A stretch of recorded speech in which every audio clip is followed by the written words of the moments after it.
नमस्कार मित्रों, sociology with Dhruv Dikshit channel में आपका स्वागत। आज आपके साथ में भारतीय समाज 75 साल अमृत महोत्सव जो हम मना रहे हैं, 75 साल में हमने क्या खोया, क्या पाया, भारत कहाँ तक पहुँचा है, भारत ने क्या क्या अचीव किया है, भारत का सामाजिक तंत्र कैसा है, भारत का राजनीतिक तंत्र कैसा है, भारत का आर्थिक तंत्र कैसा है, इस सभी पे चर्चा करेंगे। इस चर्चा के लिए हमारे साथ में हैं भारत ही नहीं पूरे विश्व के माने हुए समाजशास्त्री प्रोफेसर आनंद कुमार जी। आनंद कुमार जी वो शख्सियत हैं जिन्होंने बीएचयू से अपना कैरियर शुरू किया। बीएचयू के बाद जेएनयू दिल्ली से आपने अध्यापन कार्य करके सेवानिवृत्त हुए। आप पूर्व में ऑल इंडिया सोशलॉजिकल एसोसिएशन जो समाजशास्त्रियों की सबसे अग्रणी संस्था है उसके राष्ट्रीय अध्यक्ष भी रहे। जबलपुर एक अल्प प्रवास पे आए थे आप और मध्यांचल सोशलॉजिकल सोसाइटी के बैनर तले आपने चर्चा की।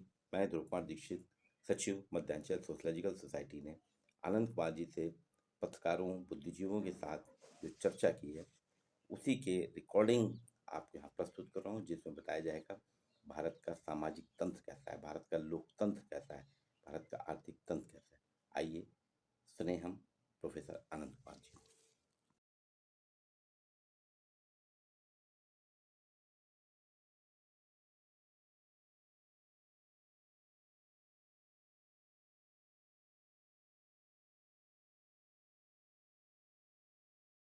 भी खुला है। तुम्हारा एक विद्यार्थी आजकल हेड है, वो प्रोफेसर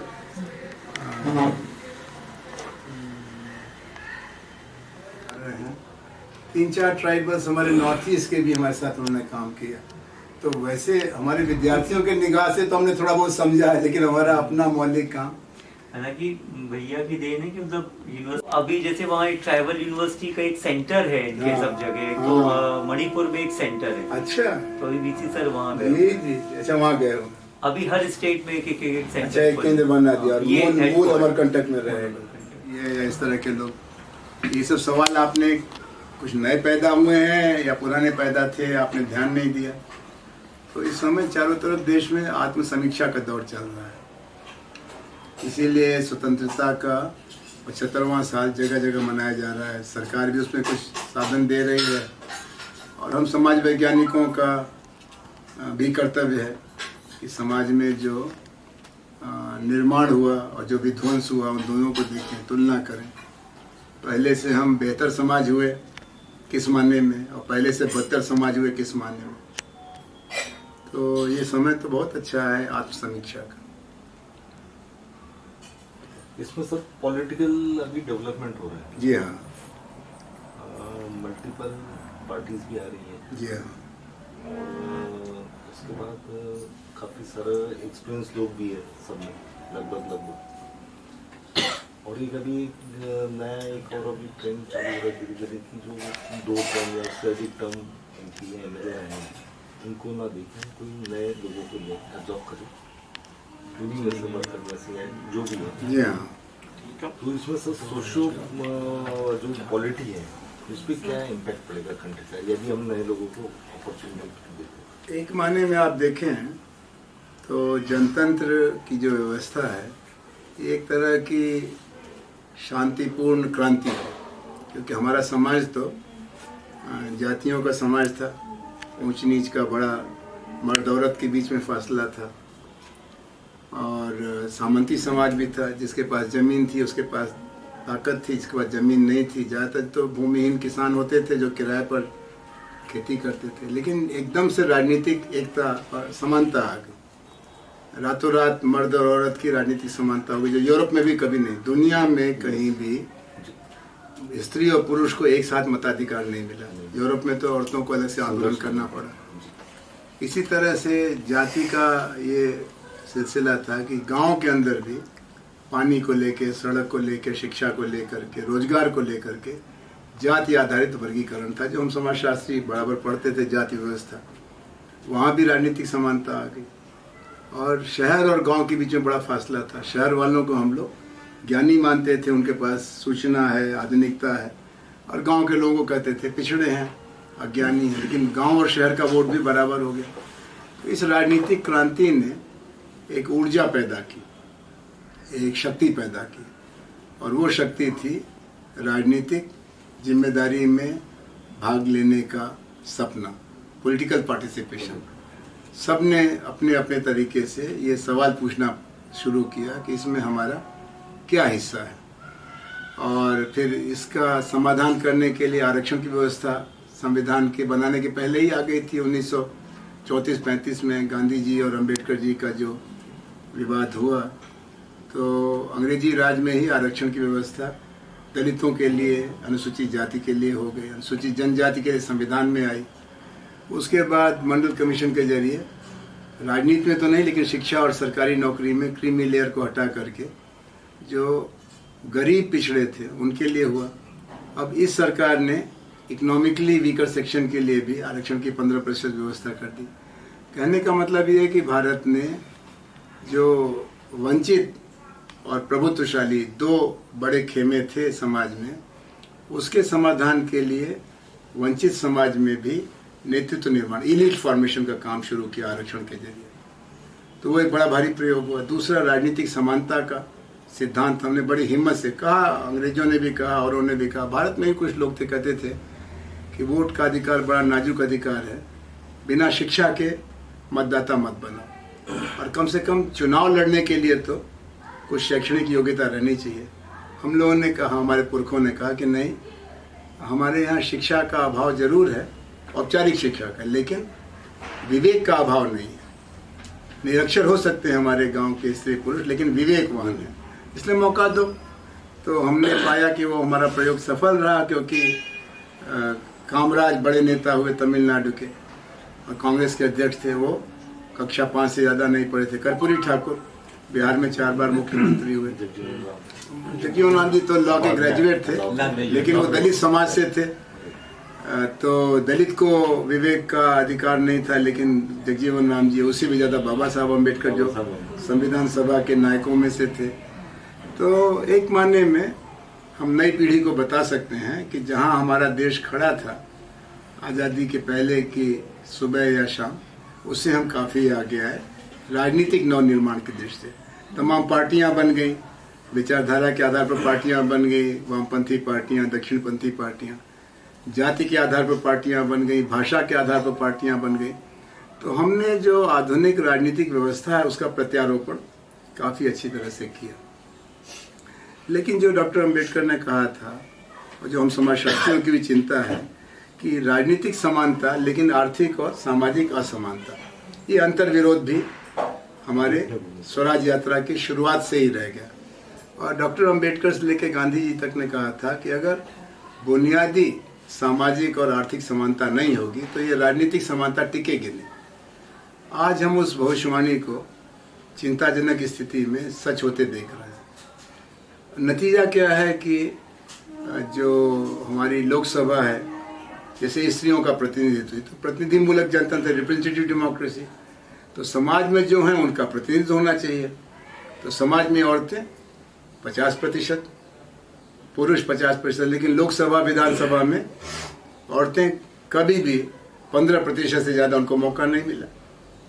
चाहे महिला प्रधानमंत्री बनी, मुख्यमंत्री बनी, चाहे पुरुष प्रधानमंत्री मुख्यमंत्री बने, औरतों की हिस्सेदारी न्यूनतम रही। तो औरतों का आजकल आंदोलन चल रहा है कि हमको 33% आरक्षण दो। और पंचायती राज में हमने बिहार से शुरू करके 50% आरक्षण दिया है और उसका लाभ मिल रहा है। ऐसे ही जो आर्थिक असमानता है, बेरोजगारी, तो महात्मा गांधी ग्रामीण रोजगार गारंटी योजना शुरू हुई। पहले कुछ विरोधी दलों ने उसका मजाक उड़ाया, लेकिन जब वो खुद शासन में आ गए तो उनको लगा कि ये तो बहुत ज़रूरी चीज़ है कि कम से कम कुछ तो होना चाहिए, कुछ गारंटी होनी चाहिए। और अब राजस्थान में पिछले 1 महीने से 2 अक्टूबर से नगरीय रोजगार गारंटी योजना भी शुरू हो गई। और मुझे पूरा भरोसा है कि आर्थिक समानता की तलाश में बेचैन भारत अन्य राज्यों में भी ग्रामीण रोजगार ही नहीं, शहरी रोजगार गारंटी की योजना लागू करेगा। कहने का मतलब ये है कि आज 75 साल बाद पीछे मुड़ के हमको देखने पर ये दिखाई पड़ता है कि लोकतंत्र का निर्माण हमने, राजनीतिक लोकतंत्र का तो सफलता से किया। बीच में 19 महीने इमरजेंसी आई थी, लेकिन जब मौका मिला जनता को अपना फैसला सुनाने का, तो एक तरफ से उन्होंने पंजाब से लेकर बंगाल तक उसमें मध्य प्रदेश, राजस्थान, उत्तर प्रदेश, बिहार, 1-2 सीटें छोड़ करके बाकी इमरजेंसी की समर्थक इंदिरा गांधी जी की पार्टी और कम्युनिस्ट पार्टी पूरी तरह से हार गई थी। लेकिन सामाजिक लोकतंत्र, जिसको आज हम सामाजिक न्याय की लड़ाई करते हैं, जिसमें जाति और लिंग भेद का सवाल है, इसका समाधान होना बाकी है। और आर्थिक लोकतंत्र, गरीब और अमीर का, ये उम्मीद की गई थी कि जो राष्ट्रीयकरण की अर्थनीति है, इंदिरा जी को तो चुनाव ही इसी में जीती थी, गरीबी हटाओ। लेकिन पता चला कि गरीबी दूर तो हो रही, लेकिन नेताओं की हो रही है, अफसरों की हो रही है, बैंक मैनेजरों की हो रही है, राजनीतिक दलालों की हो रही है। गरीब के नाम पर बोलो, बैंक तो गरीब को दे रहा था लोन, लेकिन गरीब तक पहुंचा ही नहीं, बीच में लुट गया तो वो रुकना पड़ा। फिर 1991-92 में कहा गया कि सरकार नहीं, बाजार, तो बाजारीकरण को इसको कि डॉक्टर साहब लोग पढ़ाते हैं, भूमंडलीकरण, निजीकरण और उदारीकरण, LPG मॉडल हम लोग कहते हैं, लिबरलाइजेशन, प्राइवेटाइजेशन, ग्लोबलाइजेशन। तो नया एक आधार बना कि राज्य सत्ता नहीं, बाजार का ये गुण कहा गया कि इसमें होड़ रहेगी। और नतीजा क्या होगा कि हमको अपना सामान बेचने के लिए 4 उद्योगपति, 14 उद्योगपति आपस में होड़ लगाएंगे। हमको कपड़ा खरीदना है, जूता खरीदना है, कलम खरीदना है, दवा खरीदना है, बर्तन खरीदना है, घर बनाना है, उनमें होड़ रहेगी कि अच्छा माल और कम दाम में। लेकिन अब दिखाई पड़ रहा है कि जॉबलेस ग्रोथ है, आमदनी का बंटवारा नहीं हो रहा है। एक तरफ तो भारत में अरबपति बढ़ रहे हैं और दूसरी तरफ 80 करोड़ लोग 1 अरब 30 करोड़ में से ऐसे हैं जिनको हर 15 दिन पर राशन देना पड़ रहा है, सब्सिडाइज फूड देना पड़ रहा है। ये टिकाऊ नहीं हो पाएगा। या तो हमारी संपत्ति बढ़े, तो उद्योगों में, भवन निर्माण में, कृषि में बहुत तरक्की नहीं है। कृषि का तो 1 साल किसानों ने आंदोलन करके कहा कि भाई हमको जितना लागत है उससे कम से कम 1.25 गुना तो निकालने दो, दाम नीति ठीक करो। तो ये आज 2022 में सामाजिक नवनिर्माण, जिसको कहें सामाजिक लोकतंत्र और आर्थिक नवनिर्माण, इसमें स्वावलंबन भी हो, प्रगति भी हो, करने की जरूरत है। इसमें समाजशास्त्रियों की बड़ी जरूरत है, क्योंकि अभी तक हमारे यहाँ नीतियों का निर्माण करने में अर्थशास्त्रियों का बड़ा योगदान है। योजना आयोग जब बना शुरू में जवाहरलाल जी के ज़माने में, तब से लेकर के जब तक ख़त्म नहीं हो गया उसको नीति आयोग कह दिया गया। लेकिन नीति आयोग भी एक तरह का योजना आयोग ही है, उसमें भी विशेषज्ञ हैं, समाज वैज्ञानिक, लेकिन उसमें ज़्यादातर अर्थशास्त्री हैं। अर्थशास्त्रियों का जो मार्गदर्शन था वो पर्याप्त साबित नहीं हुआ। इसमें कुछ राजनीति शास्त्री, कुछ समाज शास्त्री की ज़रूरत है। तो हम लोग ये उम्मीद करते हैं कि आत्मसमीक्षा के इस दौर में जो सामाजिक सवाल है, स्त्री का सवाल, जातियों का सवाल, गृह युद्ध में हम लोग फंस जाएं, इसके पहले हमको इसका समाधान करना चाहिए। तो जैसे 1940-45 में ये चुनौती थी कि हम कैसे अंग्रेजी विदेशी राज और राजा नवाब के राज से बाहर निकलें, तो विकल्प के तौर पर कहा गया लोकतंत्र। ऐसे ही अब हमको ये सवाल पूछना है कि हमारे देश का जो आधा भारत है, स्त्री समाज, उसके साथ न्याय, जो जाति से वंचित हैं, ये बिल्कुल सही है कि जो गरीब है उसकी कोई जाति दिखाई नहीं पड़ती, वो भी बेरोजगार, आप भी बेरोजगार, लेकिन उसके बावजूद रोज के जीवन में आर्थिक मोर्चे के अलावा सामाजिक मोर्चा भी होता है। और वहाँ पर अभी भी आप, जैसे आंध्र प्रदेश में 2 गिलास का सिस्टम है, यानी चाय की दुकान पर 2 गिलास रखी रहती है, एक में तो आम लोगों को चाय मिलेगी और एक में खाली दलित पिएगा। अभी भी बहुत से गांवों में जाति का आतंक है, लेकिन ये भी है कि नई चेतना है, वोट बैंक की पॉलिटिक्स है, दलितों की अपनी पार्टियां बन गई हैं, तो एक मर्यादा मनानी पड़ रही है। कम से कम राजनीति के लोग जाति प्रथा का समर्थन नहीं कर रहे हैं, लेकिन जिसको वोट नहीं चाहिए वो अपने तरीके से कर रहा है। तो स्त्री के खिलाफ हिंसा और जाति और आदिवासियों के खिलाफ हिंसा, ये हमारे लोकतंत्र की शर्म का हिस्सा है, इसमें से निकलना पड़ेगा। और इसमें समाज वैज्ञानिकों की अपनी दृष्टि है। हम समाजशास्त्रियों ने, मानव शास्त्रियों ने जाति, गांव और पिछले 40 साल से जेंडर यानी लिंग भेद, इनको ही अपने अध्ययन का आधार बनाया है। दुर्भाग्य की बात है कि हमारे जो निष्कर्ष हैं, प्रोफेसर एम एन श्रीनिवास जब थे, श्यामाचरण दुबे जब थे, योगेंद्र सिंह जब थे, तब तो थोड़ा बहुत समाजशास्त्रियों को बुला के पूछते भी थे। अब समाजशास्त्रियों के निष्कर्ष उनके लिए असुविधाजनक है। तो आप देखेंगे कि विश्व से खोज के अर्थशास्त्री तो लाए गए, मनमोहन सिंह जी को लाना पड़ा ऑक्सफोर्ड से, हाँ अमर सेन जी को हार्वर्ड से ले आए, राजन साहब को शिकागो से ले आए, या नरेंद्र मोदी जी भी 8 साल से लाते हैं, हटाते हैं, लेकिन समाजशास्त्रियों से चिंता नहीं होती। अब इस समय एक बहुत बड़ी समस्या आप देख रहे हैं कि जाति की जनगणना हो कि ना हो, तो कहते हैं कि जाति की जनगणना करने से जातिवाद बढ़ेगा। तो हम समाजशास्त्रियों का ये मानना है कि जो समाज का सच है उसको पहचानना चाहिए। हमने जाति विहीन समाज बनाने का संकल्प किया है, तो हमको जाति को बढ़ाना नहीं है, जाति को कमजोर करना है। जाति कैसे कमजोर होगी इसका अभी हमारे पास सूत्र नहीं आया, क्योंकि हम लोगों को था कि चुनाव से जाति कमजोर होगी, चुनाव से और मजबूत हो गई। हमारा सूत्र था कि शिक्षा से जाति मजबूत होगी, जाति वहाँ से भी मजबूत मतलब कमजोर होगी। जब हम शिक्षित हो जाएंगे तो हम मानव हो जाएंगे, भारतीय हो जाएंगे। लेकिन जो जितना पढ़ा लिखा है वो उतना ही जातिवादी दिखाई पड़ रहा है, क्योंकि जाति एक सामाजिक सुरक्षा व्यवस्था है। जब आप किसी समस्या में पड़ते हैं तो पड़ोस तो आपकी मदद करता ही है, लेकिन सरकारी दफ्तर में हम पता लगाते हैं, थाने में पता लगाते हैं, अस्पताल बताते हैं कि हमारे इलाके का कौन है। अगर बम्बई में खोज रहे हैं, दिल्ली में और जबलपुर में आप खोज रहे हैं तो अपनी जाति भाई कोई मिल जाए, अरे भाई अपने जात वाले का ख्याल रखो कुछ। तो थाने से लेके न्यायालय से लेके चिकित्सालय तक और विश्वविद्यालय तक जाति एक सच्चाई है। तो उसकी गणना करने में क्या दोष है? कोई चीज़ पैदा करे गलत, वो नहीं करना चाहिए। लेकिन जो है उसको नहीं जानेंगे और जाति को आप एक अनुचित व्यवस्था मानते हैं, सामाजिक विषमता का आधार मानते हैं, तो उसका समाधान करना पड़े। जैसे हमारे शरीर के अंदर कुछ दोष है, डॉक्टर ने कहा कि भाई अपने खून की जांच कराओ कि तुम्हारा ब्लड शुगर कितना है, तब हम बता सकेंगे कि तुम्हारे ब्लड शुगर का क्या ही समझ। वैसे ही भारतीय समाज के अंदर जैसे शरीर में ब्लड शुगर जैसा दोष है, कोलेस्ट्रॉल जैसा दोष है, वैसे जाति भेद, लिंग भेद, ये 2 बड़े दोष हैं, इनको अध्ययन करना चाहिए। अब समाजशास्त्री तो इसको संभाल लेगा, राजनीति वाले घबरा रहे हैं और न्यायालय वाले घबरा रहे हैं, और जो जातियों के नेता हैं वो अपने मगन हैं कि हमारा जब पता चल जाएगा कि हमारा इतना % है तो आरक्षण के अंदर आरक्षण हम करा लेंगे।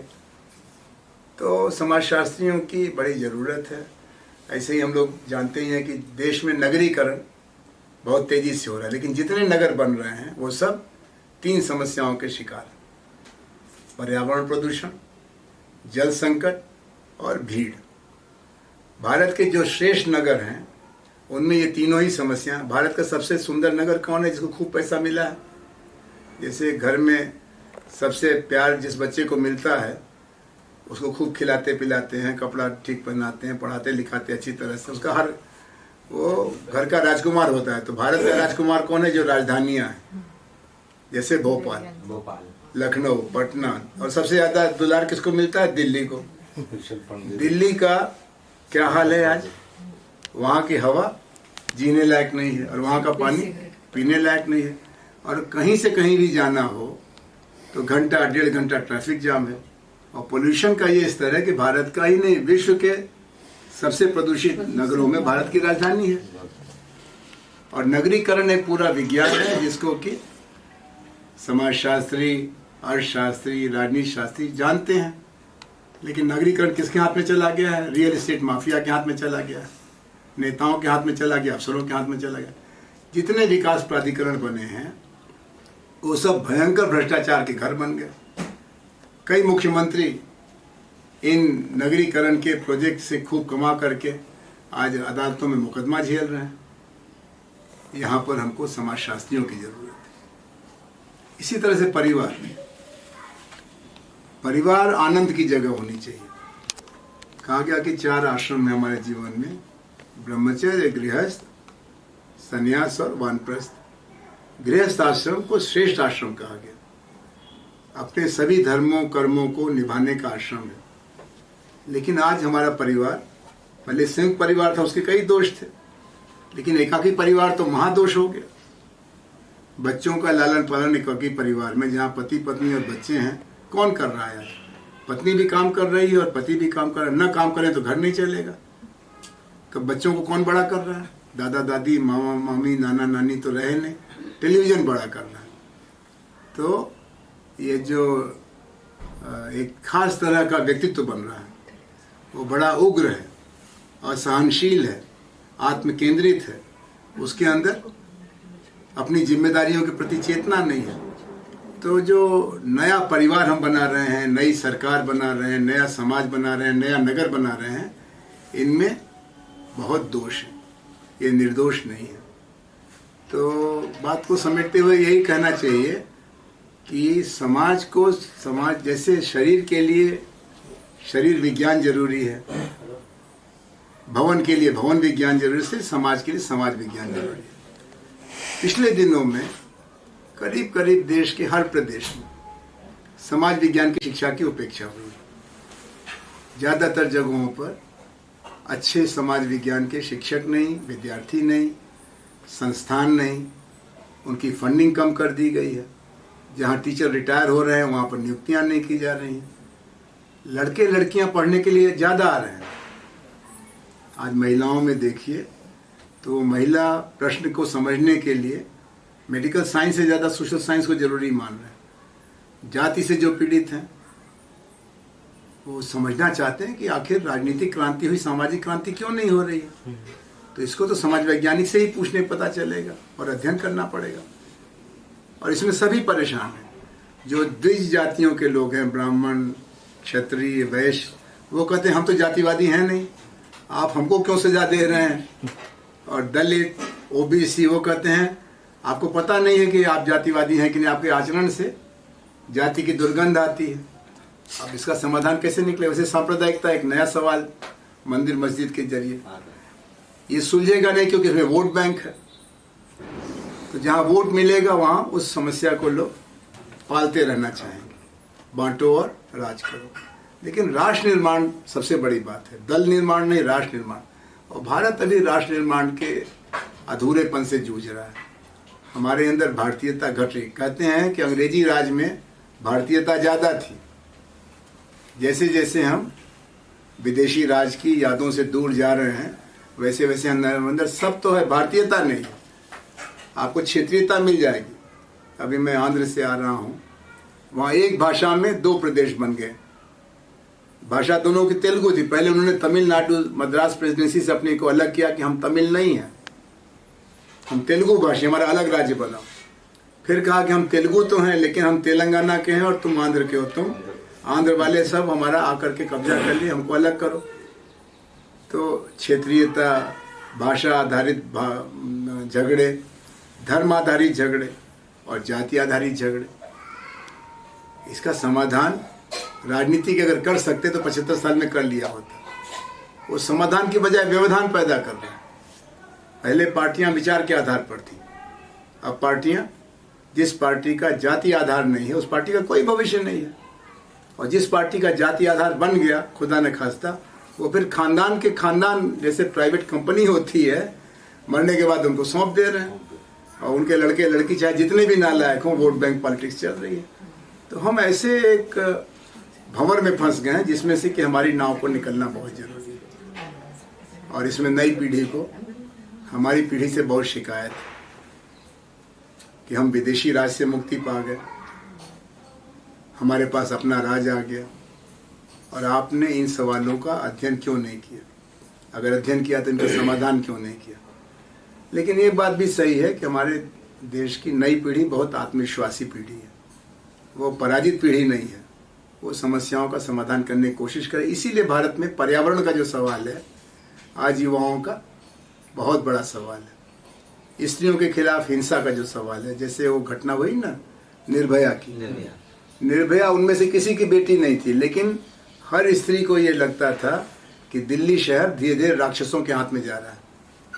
7 बजे सवेरे से 7 बजे शाम के बीच में तो स्त्री सुरक्षित है, लेकिन शाम के बाद अगर अपने घर में बीमार की दवा भी लाने के लिए कोई अगर अकेली औरत निकले, चाहे जिस उम्र की हो, उसके मन में एक भय होता है औरत होने की सजा। तो दिल्ली में बगावत हो गई और ये बगावत सारे हिंदुस्तान में फैल रही है, इसीलिए आपको महिला आयोग बनाना पड़ा। अब सुप्रीम कोर्ट ने भी नियम बना दिया है कि जहां स्त्री और पुरुष साथ काम करते हैं वहां पर एक महिला उत्पीड़न निवारक कमेटी होनी ही चाहिए। क्या कहते हैं, sexual harassment committee against sexual harassment. तो ये जो, और इसी तरह से पारिवारिक हिंसा, विशाखा केस हुआ। विवाह के शुरू के 7 साल में अगर बेटी ने या हमारी लड़की ने शिकायत कर दी तो 7 पीढ़ी जेल में चली जाएगी, जमानत नहीं होगी। क्योंकि हमको ये दिखाई पड़ा कि विवाह करके तो आप ले आए एक दूसरे घर की लड़की को और आप उसको तरह तरह से प्रताड़ित कर रहे हैं। तो पारिवारिक हिंसा से लेकर के सामाजिक हिंसा का शिकार औरत है और औरत इससे इनकार कर रही है। दिल्ली में आंदोलन चला ना, पिंजरा तोड़ो, कि 7 बजे के बाद लड़की नहीं जाएगी। तो कहा कि पिंजरा है क्या, लड़के जाएंगे सिनेमा देखने, हम नहीं जाएंगे, लड़के जाएंगे कोचिंग करने, हम नहीं जाएंगे, ये कौन सा नियम है। तो लड़कियों का अपने मनुष्य होने के अधिकार का दावा, ये लोकतंत्र की भेंट है। इनके अंदर जो नई चेतना है, पर्यावरण को लेकर के नई पीढ़ी का जो सवाल है, ऐसे ही हमको आशा करनी चाहिए कि धर्म को लेकर के जो हम लोग झगड़े कर रहे हैं, हमारी पीढ़ी, क्योंकि उससे हमको मजा आ रहा है, पैसा वोट मिल रहा है, बैठे बैठे ताकत मिल रही है। वो जैसे बहुभाषी भारत बन गया ना, पहले कहा जाता था कि एक राष्ट्र की एक भाषा होनी चाहिए। यूरोप का राष्ट्रीय निर्माण का यही आधार था। जर्मनी मतलब जर्मन भाषा के देश, फ्रांस मतलब फ्रेंच भाषा के लोग। भारत एक अलग तरह की सभ्यता थी, जहाँ एक माँ से कई बेटियाँ निकली, संस्कृत से, तमिल से, तमाम भारत की भाषाएं निकली और हर भाषा के करोड़ों बोलने वाले थे, बंगला के, तमिल के, तेलुगु के, हिंदी के। तो हमने कहा कि हम बहुत भाषी देश बनाएंगे और वो देश का मॉडल चल रहा है। अंग्रेजों ने कहा था कि अगर तुम्हारी एक भाषा नहीं होगी तो तुम बिखर जाओगे।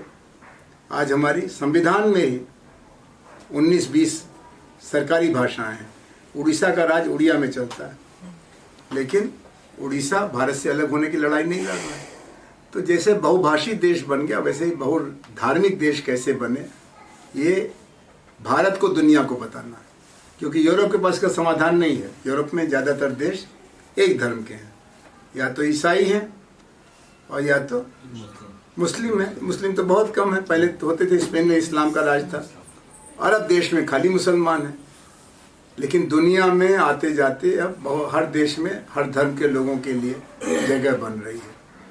तो बहुधर्मी देश कैसे बने, ये 21वीं शताब्दी का सवाल है और इसका उत्तर भारत को देना। भ्रष्टाचार कहते हैं। तो ये जो 4-5 राक्षस हमारे लोकतंत्र की जो एक छोटी सी प्रयोगशाला है भारत, इसको घेर रहे हैं, उसमें भ्रष्टाचार है, उसमें जाति और लिंग भेद और धर्म भेद के आधार पर अन्याय है, गरीबी और अमीरी की लड़ाई है, और नगर और गांव का फासला है, खेती और गैर खेती का अन्याय है। एक ही धंधा है भारत में जिसमें लड़का अपने बाप के धंधे में नहीं जाना चाहता। नेता का लड़का नेता बनना चाहता है, अभिनेता का लड़का भी अभिनेता बनना चाहता है, उद्योगपति का तो खानदानी है कि बाप का दिया, अंबानी का लड़का उद्योग। एक ही धंधा है जो भारत का सबसे पुराना और सबसे बड़ा धंधा है, वो है खेती। किसान का लड़का किसान नहीं बनना चाहता, बनना ही नहीं चाहता। किसान अपनी बेटी भी किसान को नहीं ब्याहना चाहता। चपरासी को ब्याह देगा, बैंक के चपरासी को, बस के कंडक्टर को ब्याह देगा, लेकिन किसान को नहीं ब्याहेगा। ये आत्महत्या का रास्ता है। सर, इसमें एजुकेशन में किसान से मतलब जो स्टूडेंट या बैकग्राउंड जी उनको कोर्सेज में डायरेक्ट एंट्री देना चाहिए। कृषि में कृषि की शिक्षा हो रही है। भारत के हर राज्य में कृषि विश्वविद्यालय हैं, लेकिन जब खेती अपने आप में घाटे का झंडा है तो बेचारा कृषि वैज्ञानिक होकर के क्या करेगा। तो हम एक दिशाहीनता के मोड़ पर खड़े हैं। भारत अगर उधर ही बढ़ता गया जिधर पिछले 30 साल से उदारीकरण, निजीकरण और भूमंडलीकरण की तरफ बढ़ रहा है, तो एक हिस्सा तो भारत का खूब खाता कमाता रहेगा घर में साइकिल नहीं थी, अब 2-2 गाड़ियां आ गई। ये मध्यम वर्ग है, उसके पास संपन्नता आई। आप जानते ही ये जो कंप्यूटर की दुनिया में लड़के काम करते हैं, मैनेजमेंट में काम करते हैं, उनकी तनख्वाहें कई गुना ज़्यादा हो गई अपने 7 पीढ़ी की तुलना में, लेकिन ज़्यादातर लोगों को रोजगार नहीं मिल पा रहा है। और वहाँ भी अब एक तरह का अवरोध आ गया है। 2009-10 से, जब से विश्व में मंदी आई है, हमारे यहाँ भी जॉबलेस ग्रोथ आ गई। तो करीब 1.5 करोड़ लोग हर साल रोजगार की तलाश में बाजार में आ रहे हैं, 1.5 करोड़, और करीब 15 से 25 लाख हम रोजगार पैदा कर पा रहे हैं। तो 1 करोड़ 25 लाख लोगों के लिए कोई गुंजाइश नहीं है। तो गुंजाइश नहीं है तो क्या करेंगे? खेती में भीड़ बढ़ रही है। जो खेती 2 लोगों से चल सकती है वो 14 लोग चला रहे हैं। और अंडर एम्प्लॉयमेंट, अभी आप सब लोग तो अध्यापक लोग हैं, कई विश्वविद्यालय जो निजी हैं, कई विद्यालय जो निजी हैं, तनख्वाह लिखवाते हैं 50,000, देते हैं 20,000। MBA करके साबुन बेच रहे हैं, टूथपेस्ट बेच रहे हैं, पेप्सी कोला बेच रहे हैं, 10,000 15। और पिछले दिनों में तो इंजीनियरिंग और मैनेजमेंट की पढ़ाई के जो विश्वविद्यालय खुले हैं, वहाँ पर लोग विद्यार्थी पढ़ने नहीं जा रहे। 50,000 जगह पिछले साल खाली थी। और भारत के all India council of technical education ने फैसला किया कि आगे के लिए कुछ बरस तक टेक्नोलॉजी के नए कॉलेज हम खोलेंगे नहीं, जबकि भारत में अभी भी 100 पीछे 25 बच्चे बच्चियां ही उच्च शिक्षा में जा रहे हैं। तो हम लोग एक ऐसी जगह पहुंच गए हैं कि मध्यम वर्ग तो खा कमा रहा है, लेकिन निम्न वर्ग और निम्नतम वर्ग, जिसकी आबादी 80 करोड़ है, उसकी भी हमें सुनवाई करनी चाहिए। अगर लोकतंत्र धीरे धीरे पैसे वालों का खेल बन गया, चुनाव काले धन का एक धंधा बन गया, और चुनाव के जीते लोग देश को बनाने की बजाय अपने दल को बनाने या अपनी जाति को और अपने को बनाने में लग गए, तो फिर लोकतंत्र खतरे में पड़ जाएगा। अभी आप जानते हैं कि अगर हम कहीं जाएं, हम जाते हैं गोष्ठियों में, हम कहते हैं भाई एक नारा हमको याद नहीं आ रहा, जरा पूरा करना। तो लोग सुनते सोचते हैं कि ये प्रोफेसर आदमी से कौन सा नारा है। तुम कहते हैं कि एक नारा है अधूरा, हमको याद है, पूरा करो। गली गली में शोर है, सारे नेता हम चुप हो जाते हैं, नीचे से भीड़ कहती है चोर है। तो अगर राजनीतिक नेतृत्व के बारे में इतना विश्वास का संकट हो जाएगा उस देश में जहां राजनीति से ही आज़ादी मिली। इस देश में पहले आदमी इसको नेताजी कहा, उसका नाम क्या था? सुभाष बोस। आज भी नेताजी जैसे कहिए तो लोग कहते हैं नेताजी सुभाष। लेकिन आज के जो नेताजी, उनके बारे में क्या कहा जाता है? अरे यार बहुत ही थर्ड रेट आदमी है, काले धन से टिकट ले आया, धन से चुनाव जीत गया। ये बहुत खतरनाक बात है। जैसे मंदिर का पुजारी अगर भ्रष्ट व्यक्ति है और लोग अपनी बहू बेटियों के साथ मंदिर में जाना पसंद नहीं करें क्योंकि वो गुंडों का कब्जा हो गया है, वैसे ही लोकतंत्र के मंदिर में अगर अपराधियों की जगह बढ़ती चली गई, बेईमानों की जगह बढ़ती चली गई, तो हमारे पास कोई और रास्ता नहीं। हम सामंती समाज नहीं बना सकते, तानाशाही नहीं बना सकते। हमारे पड़ोस में तानाशाही चली है, पाकिस्तान में मिलिट्री राज चला है, देखिए क्या हाल है पाकिस्तान का। तो हमको अपने लोकतंत्र को स्वस्थ करना है जिससे कि हमारा समाज बेहतर हो सके। और इसमें समाज वैज्ञानिकों की, नेताओं की उतनी जरूरत नहीं है, समझ की जरूरत है। क्योंकि कोई नेता जानबूझ करके बदनामी के रास्ते पर नहीं जाना चाहेगा, कोई पार्टी नहीं जानी पाएगी, लेकिन वही रास्ता चल रहा है। जितनी नई पार्टियां बनी है पिछले 25 साल में, कई नई पार्टियां बनी हैं, और हर पार्टी पुरानी पार्टी से ज़्यादा गंदी हो गई है। हर पार्टी में पुरानी पार्टी से ज़्यादा धन बल ज़्यादा चल रहा है। तो हम एक अंधी गली या कहें कि ऐसी गली में फंस गए, इसमें आगे का रास्ता नहीं, उससे वापस आना पड़ेगा। लोकतंत्र को सुधारना पड़ेगा और उसमें चुनाव सुधार बहुत जरूरी है। और चुनाव सुधार के अलावा महिलाओं का आरक्षण जरूरी है। कोशिश करनी है कि हमारे विधानसभा और लोकसभा में गरीबों की भी आवाज़ गूंजे। देश में 75% लोग साधनहीन हैं और लोकसभा में 75% लोग करोड़पति हैं। तो कितना उलट पलट हो गया ना। शुक्ला जी हैं। शुक्ला जी नमस्कार। कांग्रेस की सरकार थी और 2011 से ही पूरे देश में हल्ला मच रहा था, जन लोकपाल लाओ, जन लोकपाल लाओ। फिर 2014 में सरकार बदल गई, नई सरकार आई, इंतजार किया लोगों ने। अब उस सरकार से भी लोग पूछ रहे हैं। तो पहले कांग्रेस वाले कहते थे कि ये भटके हुए लोग हैं, गुमराह कर रहे हैं, ये देश की प्रगति में बाधा डाल रहे हैं, आंदोलन ठीक नहीं है। अब ये लोग कह रहे हैं, लेकिन आंदोलन तो बेचैनी और मजबूरी में होता है। हम और आप अपनी ज़िंदगी शांति से जीना चाहते हैं, कौन सड़क पर धरना देना चाहेगा गर्मी जाड़ा बरसात। लेकिन 1 साल के लिए किसान बैठा हुआ था और कह रहा था कि भाई हमारी जो लागत है उसका 1.25 गुना ही मुनाफा कर दो, जिससे कि हम अगले साल और पैसा लगाएं और प्रगति करें। और खेती और ग्राम शिल्प से 65% हिंदुस्तान चल रहा है। हम 5-7% लोग हैं जो कंप्यूटर की दुनिया में हैं। ऑडी और कौन सी और गाड़ी है बहुत महंगी वाली 50 लाख, मर्सिडीज, BMW। अब हम उसी की तरफ देख रहे हैं कि सचिन तेंदुलकर के पास आ गई तो हमारे पास भी आ जाए, और अमिताभ बच्चन के पास आ गया तो जो रोल मॉडल हैं, जैसे हमने कहा ना कि नेता का मतलब सुभाष बोस होता था, महात्मा मतलब देश का सबसे बड़ा नेता था, वो आश्रम में रहता था और बहुत ही सादगी की जिंदगी गांधी जी थे। और भी चाहे जिस पार्टी के नेता हों, कम्युनिस्ट से लेकर RSS तक, उनकी सादगी की और सेवा की होड़ थी। आज हर पार्टी में धन साधना हो गई, जन साधना की वजह से। तो जो मैंने आपसे कहा कि इस समय 75 बरस के यात्रा में हमारी उपलब्धियां बहुत ज़बरदस्त हैं। हमारा देश नहीं बिखरा, राष्ट्रीय एकता हमारी मजबूत है। हमने जनतंत्र को 19 महीने की इमरजेंसी छोड़ करके बचाए रखा, और हमने बहुभाषी राष्ट्रीयता का निर्माण किया। लेकिन उससे आगे ये जो संकट है विकास का, स्वराज का, इसीलिए कुछ लोगों ने अब एक आंदोलन ही चला रखा है कि हमको स्वराज से सुराज की तरफ जाना है। यही नारा उसका भी था जो अन्ना आंदोलन का था, स्वराज से सुराज की तरफ। अभी मैं बिहार से आ रहा हूँ, वहाँ एक सज्जन है प्रशांत किशोर, वो एक यात्रा कर रहे हैं बिहार के गांव की। वो कह रहे हैं सुराज की हमको तलाश है।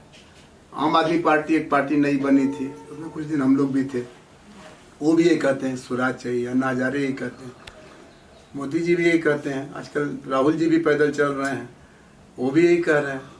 तो सहमति तो है, लेकिन अब एक दिशा परिवर्तन की पहल कौन करे, और इसके लिए समाजशास्त्रियों को, समाज वैज्ञानिकों को, मीडिया को, विद्या साधना में जो लोग लगे हैं उनको कुछ ज़्यादा करना पड़ेगा।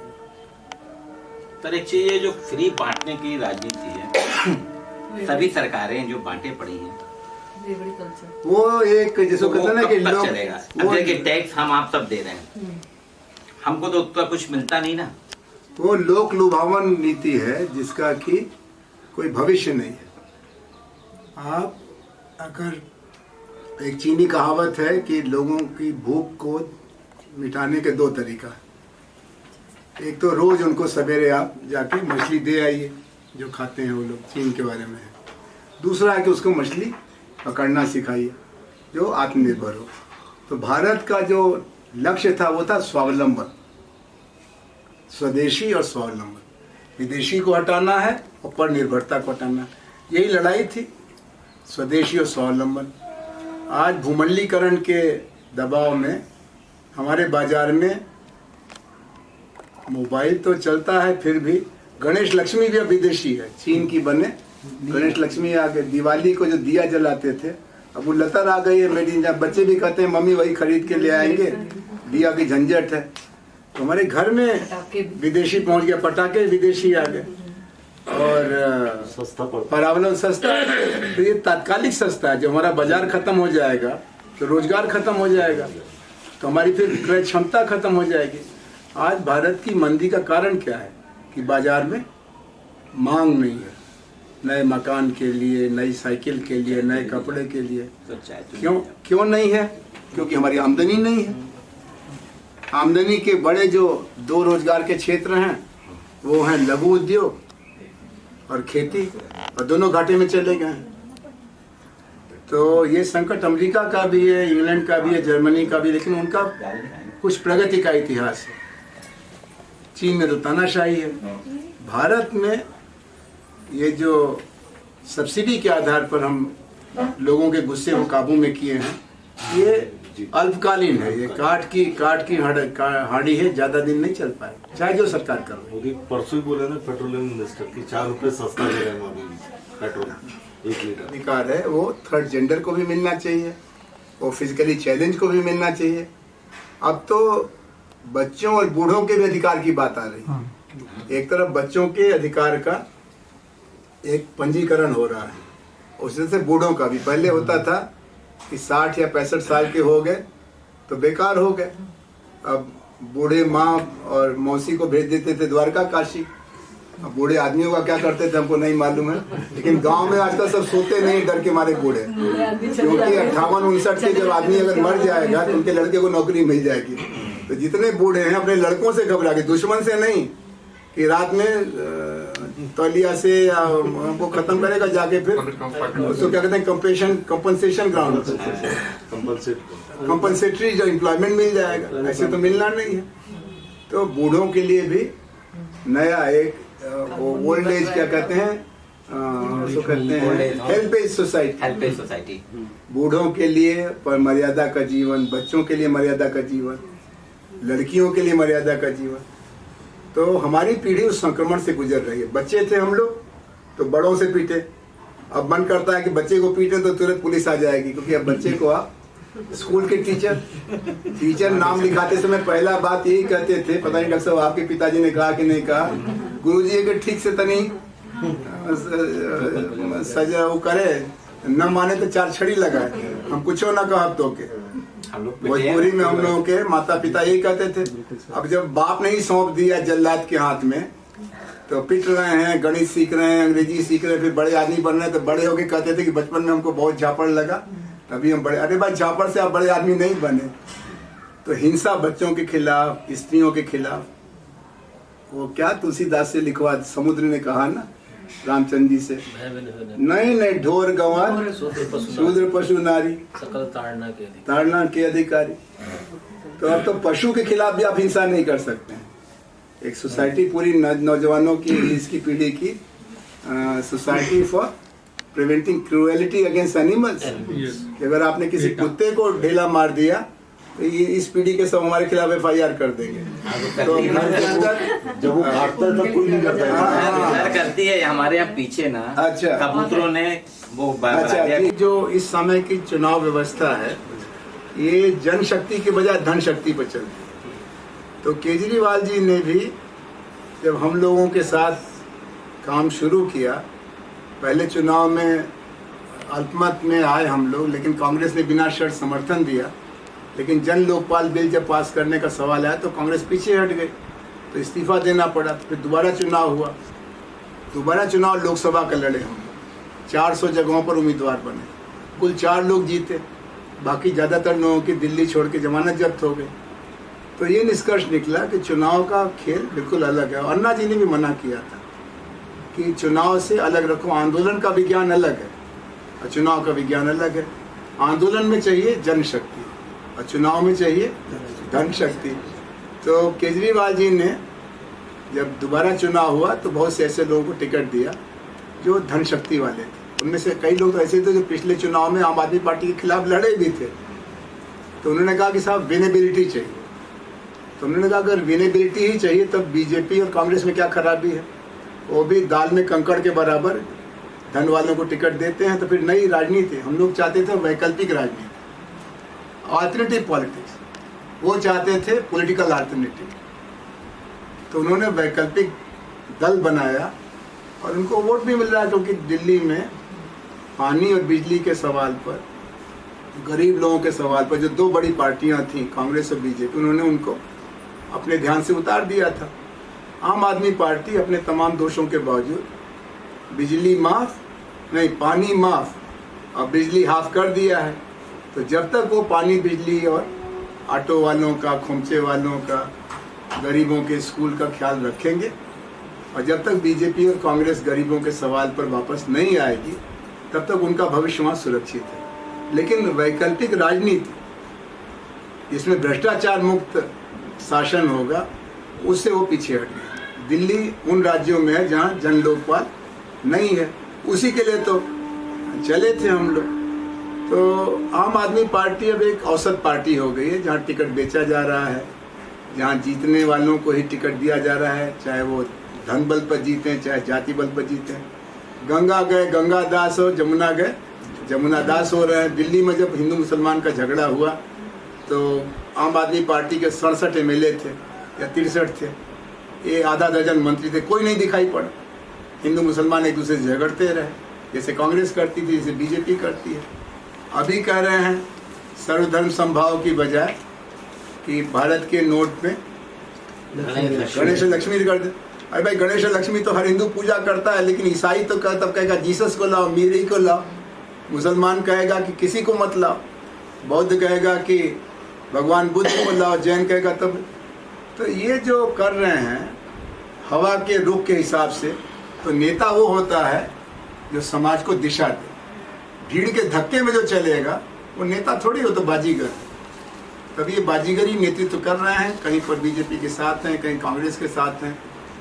लेकिन भाग्य उनका अच्छा है कि ये पार्टियां सड़ती जा रही हैं, ये जनता के साथ नहीं खड़ी हो रही हैं। तो पहले दिल्ली में सरकार थी, अब पंजाब में भी हो गई, और दूसरी जगह के लोग कहते हैं कि एक दिल्ली मॉडल भी हो गया प्रयोग का।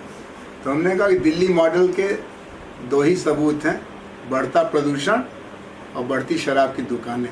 अपने आप ही अगर वही करना है तो ले आइए आम आदमी पार्टी को। तो आम आदमी पार्टी एक विफल प्रयोग है, लेकिन अन्य दलों की तुलना में भी नई पार्टी है, तो थोड़ा बहुत काबू में है। देखिए कब तक चलता है।